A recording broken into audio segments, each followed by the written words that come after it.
Tinokukudzai zvikuru pane zvese zvamakatitira, ndichida kuremekedza nabanini vangu vandinoti murume wangu atisiya tiri pamarwadzo, ndichiti baba makaita basa mune zvese.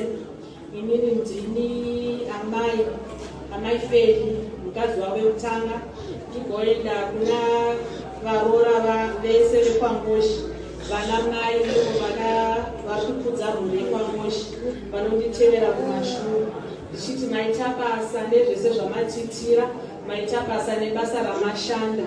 Kune hama dzese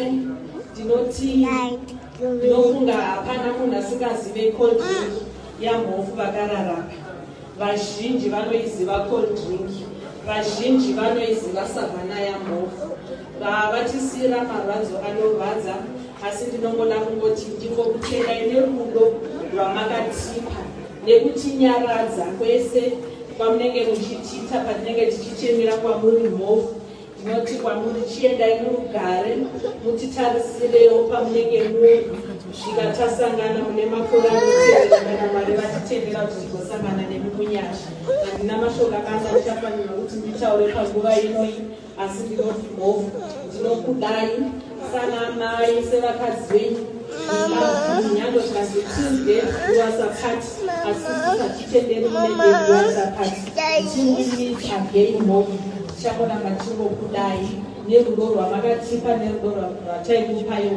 Tinokuremekedzai Mhofu, tichiti Mhofu endai murugare, endai murugare ramai, tichakuperekedzai zvakanaka kusvika takuradzikai sevadzimai venyu.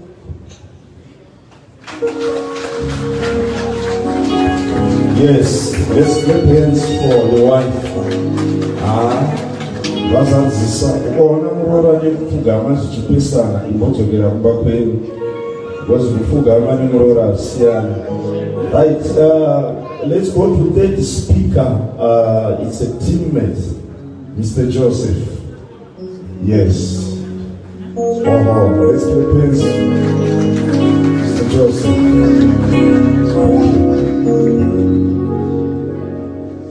Hallelujah.